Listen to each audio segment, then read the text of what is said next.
tal? ¿Cómo les va? Bienvenidos. Comienza nuestro encuentro a través de COFA, Confederación Farmacéutica Argentina.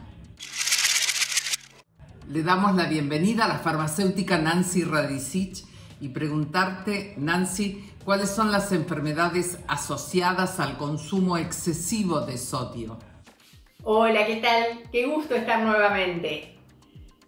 Cuando hablamos del consumo excesivo de sodio, normalmente lo asociamos a la hipertensión arterial, y es lógico. Recordemos que la presión arterial es la fuerza que la sangre ejerce sobre las paredes de los vasos, por los que va circulando, especialmente de las arterias.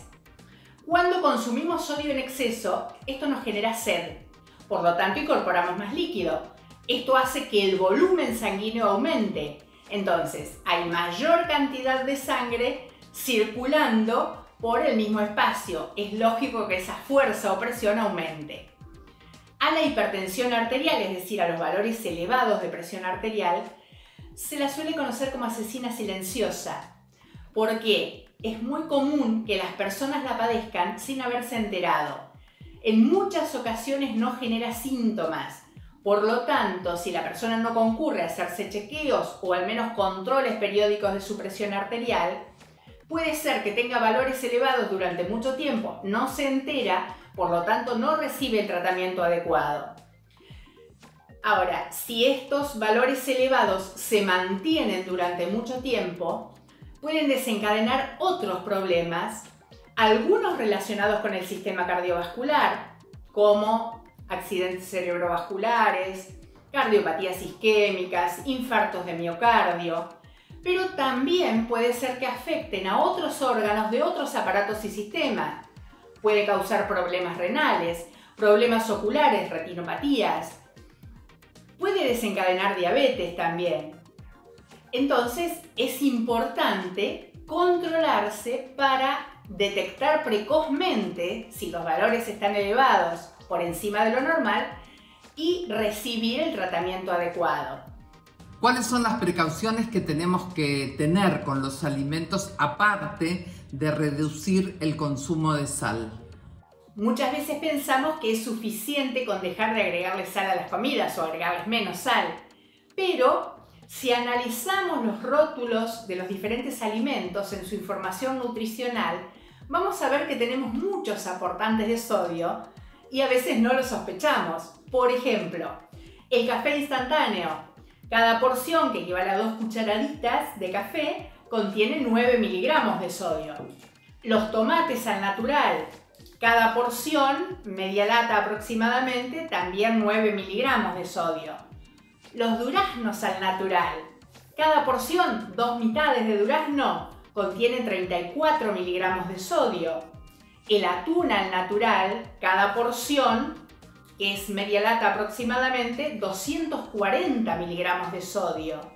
Galletitas dulces del tipo de las obleas. Cada porción, que son 4 o 5 galletitas más o menos, 34 miligramos de sodio. La Federación Iberoamericana de Cardiología realizó en Argentina en el año 2018 un estudio sobre más de 1.300 productos alimenticios con respecto al valor de sodio declarado en sus rótulos. Y a partir de ese estudio realizó una clasificación y encontró que los 5 grupos de alimentos con mayor contenido de sodio fueron las salsas y productos untables, las carnes y productos cárnicos elaborados, los quesos, los snacks y aperitivos y las comidas rápidas. ¿Hay medicamentos que contienen sodio? Muchos medicamentos contienen sodio.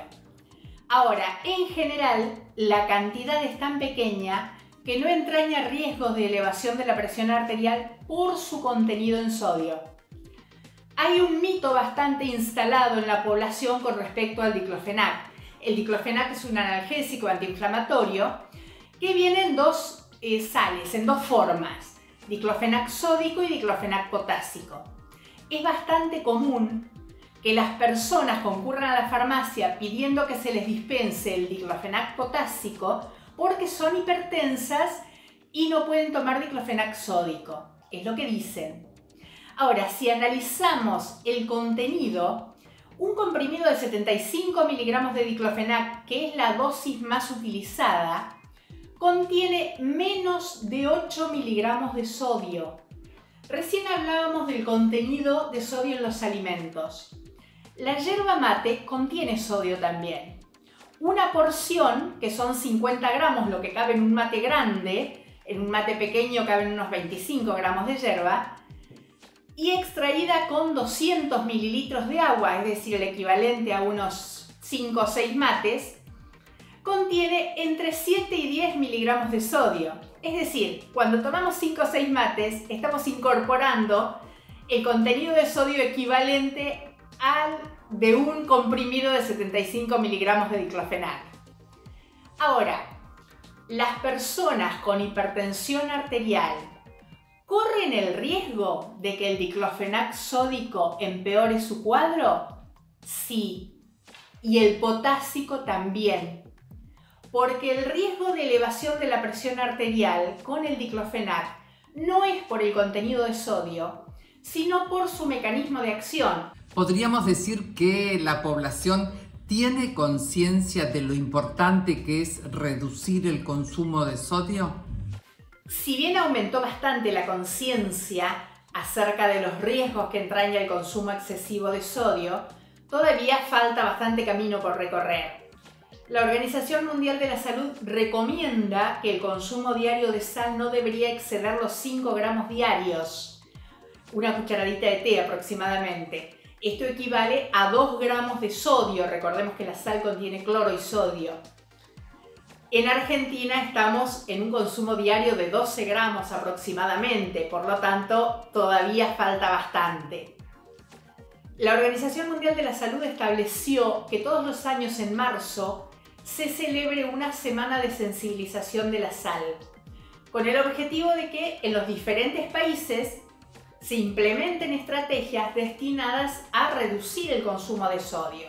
Y estas estrategias pueden ir desde lo legal, trabajar con los productores de alimentos para que comiencen a reducir el consumo de sodio, el contenido de sodio en sus productos, hasta lo educativo, trabajar con la población para que tome conciencia y comience a reemplazar en sus alimentos la sal por otros productos.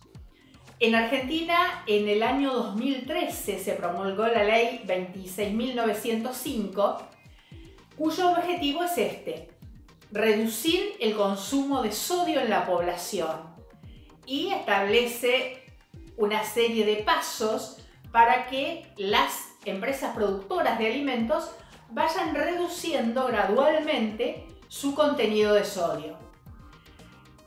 La Organización Panamericana de la Salud realizó un estudio con posterioridad a la promulgación de esta ley y citó a Argentina como uno de los países en donde estas estrategias habían comenzado a mostrar resultados. Gracias, Nancy. Si te duele, que sea de risa. Para todas las demás molestias, existe Sertal. El antiespasmódico que alivia malestares estomacales, dolores menstruales, digestivos y espasmos intestinales. Sertal. Qué felicidad sentirse bien. Llega el farmacéutico Horacio Benjerou y preguntarte, Horacio, ¿cuál es la definición de sueño? Bueno, buenas tardes, Tete. Hoy vamos a hablar del sueño. Todos tenemos una idea acabada de lo que es el sueño, pero es algo más complejo que simplemente dormir. Entonces vamos a dar una definición que contemple dos aspectos del sueño y tenemos como un combo completo. Entonces primero definimos el sueño como el acto de dormir. Y después tenemos un componente que es aquello que sucede durante el sueño.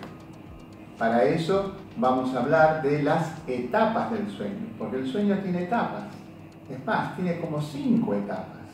Y en esas 5 etapas suceden muchas cosas que tenemos que ver para llegar a esa 5ª etapa donde soñamos.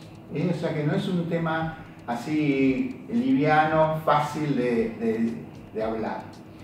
El tema es que en esas 5 etapas, de las cuales vamos a hablar más adelante, van sucediendo diferentes aspectos que hoy los centros que hacen el estudio del sueño trabajan con electroencefalogramas, electrooculogramas y electromiogramas.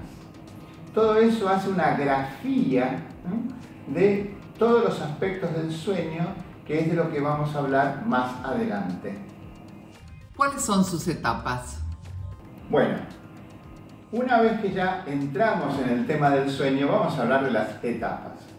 Los científicos han catalogado de 4 a 5 etapas. Nosotros vamos a trabajar sobre las 4 etapas del sueño, que son las más importantes.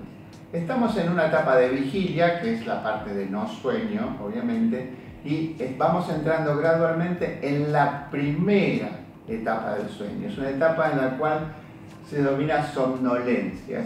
El individuo en ese momento empieza a percibir que se va a dormir. Después hay una etapa, ya abandonamos la etapa de vigilia, ya el sueño entra en una segunda etapa, que es una etapa en la cual es un sueño que se denomina sueño ligero. Después tenemos una tercera etapa, que es así, que ya es el sueño profundo. Esas 3 etapas forman un combo que se llama las etapas no REM. REM es en inglés Rapid Eye Movement. En español tenemos el MOR, el movimiento ocular.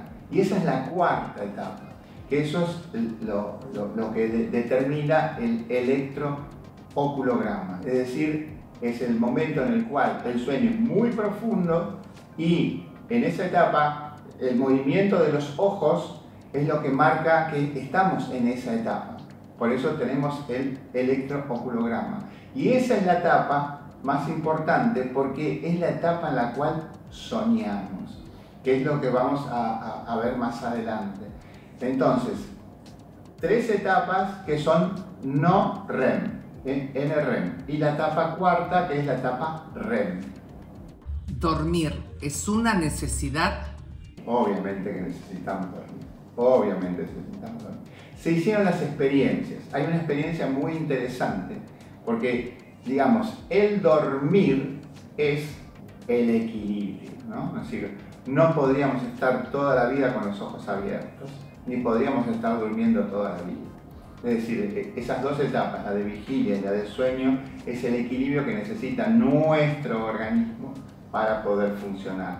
Se ve a nivel laboral, es decir, se hizo un estudio de 2 grupos. Un grupo tenía un tiempo de dormir de aproximadamente 8 horas y el otro grupo durmió solamente 4 horas. Se vio que el rendimiento laboral del segundo grupo fue deficitario. O sea que, es decir, el momento en el cual dormimos es fundamental. Además, en ese momento, el cerebro hace como una especie es un cleaning, es decir, limpia situaciones, limpia elementos, es como por eso se llama cleaning, es una limpieza. El cerebro hace una limpieza en ese momento, que permite que nosotros al día siguiente, una vez que hayamos dormido la cantidad de horas que necesita cada organismo es distinto. Los niños duermen más que los adultos en algún momento de la etapa de la vida, digamos, los ancianos duermen menos y así sucesivamente. Entonces, es decir, hay una necesidad fisiológica y emocional que hace que necesitemos dormir. Y para terminar, háblame del sueño y la psicología. Sueños y psicología. Esa para mí es la parte más fascinante de todo esto. ¿Por qué? En el año 1900, el doctor Freud publicó Interpretación de los sueños. Es decir, los sueños que tenemos durante el acto de dormir no son, digamos, fantasías ni cosas así que no tienen que ver con nosotros. No.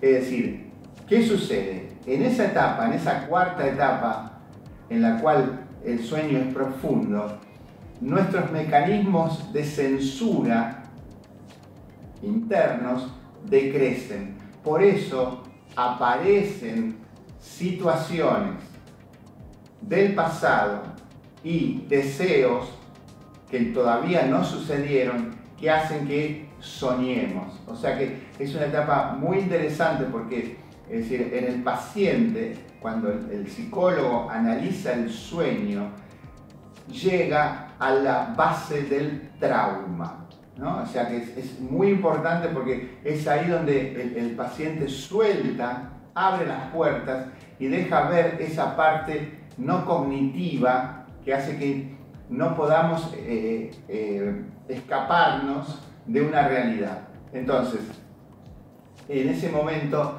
es decir, decrece la censura, baja el tono muscular y entonces aparece todo aquello reprimido que tenemos adentro y que fluye a través de los sueños. También está la parte de deseos y entonces de ahí aparecen las proyecciones de lo que queremos cumplir. Gracias, Horacio. Por la pandemia y los cuidados que tomamos, este año no recibimos en planta visitas. Por eso, decidimos desarrollar nuestro primer programa educativo virtual, las visitas virtuales a La Serenísima.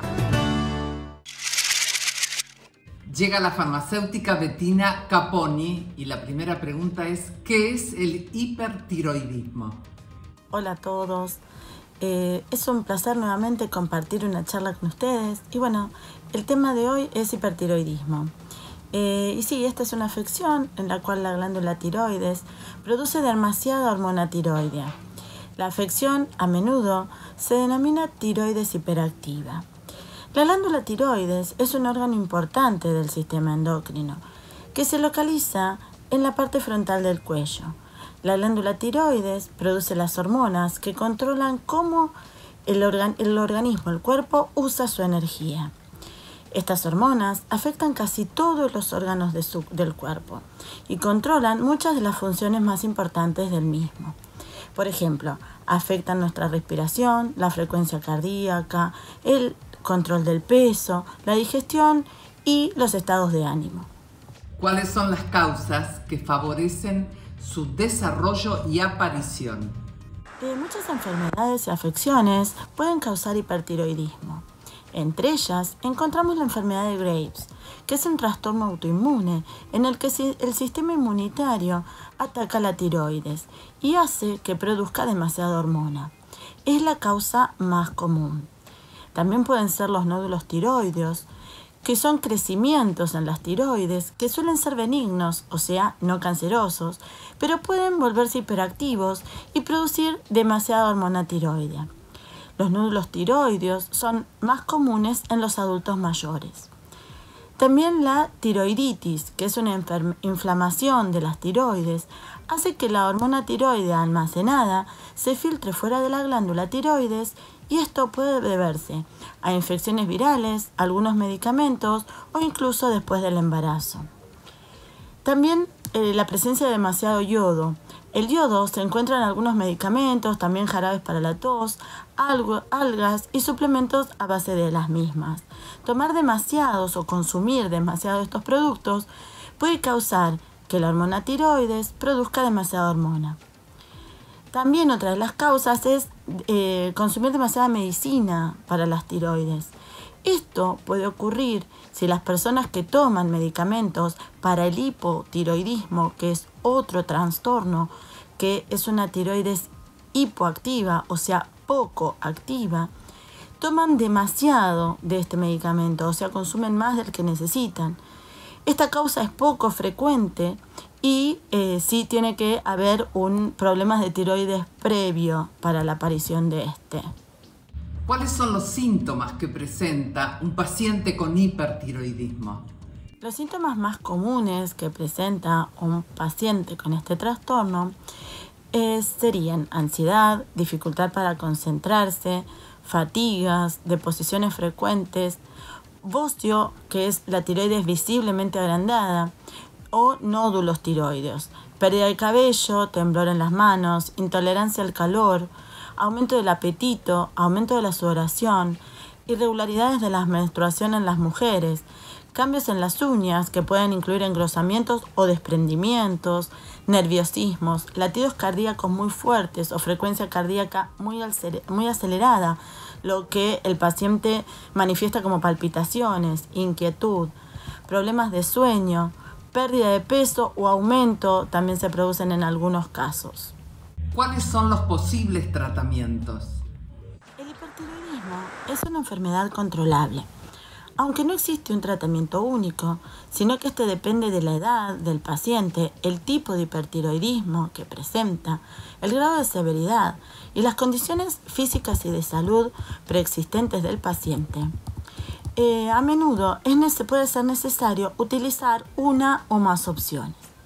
Vamos a comenzar desarrollando los medicamentos antitiroideos propiamente dicho, que estos disminuyen o bloquean los efectos de la hormona tiroides en exceso. Es probable que el paciente necesite tomar estos medicamentos durante 1 o 2 años. En algunos casos es posible que deba tomarlos durante más. Este es el tratamiento más simple.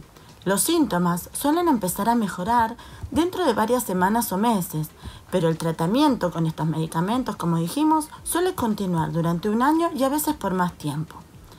Para algunas personas, esto soluciona el problema de forma permanente, pero otros suelen padecer una recaída.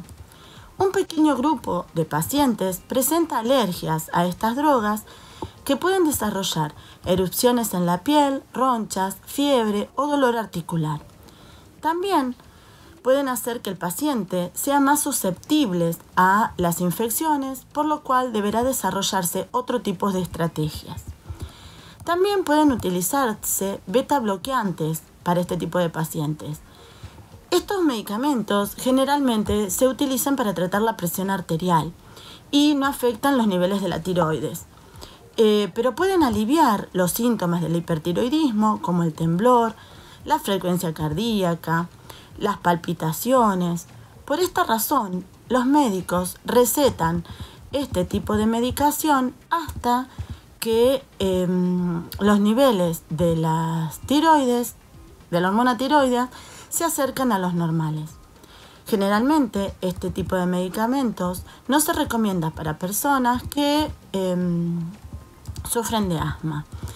Y las principales contraindicaciones que pueden traer es que pueden producir una disminución de la potencia sexual.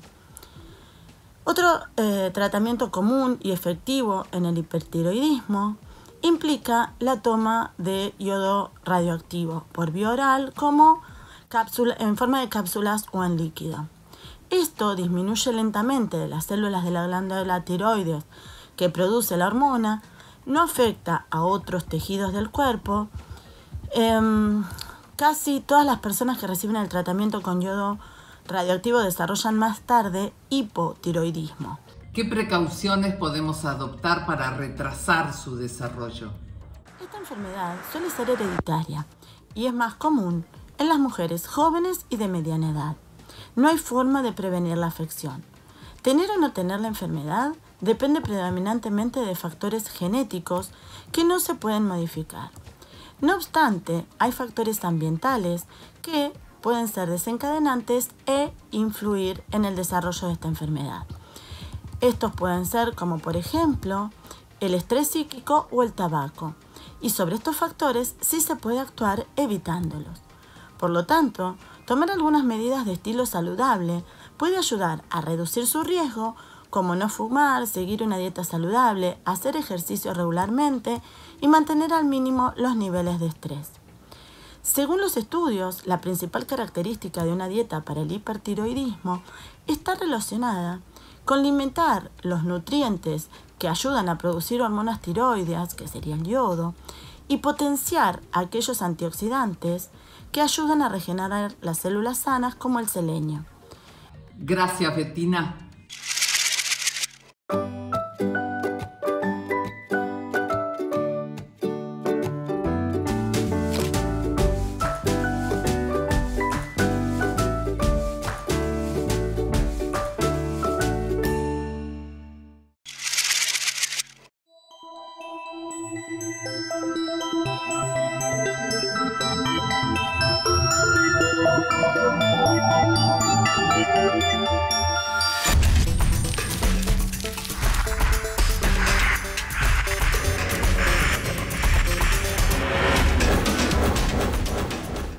Farmacéuticas y farmacéuticos de todo el país, un abrazo grande y por supuesto nos reencontramos la próxima semana. Recuerde que nuestro Facebook es Con Vos 24 horas. Gracias.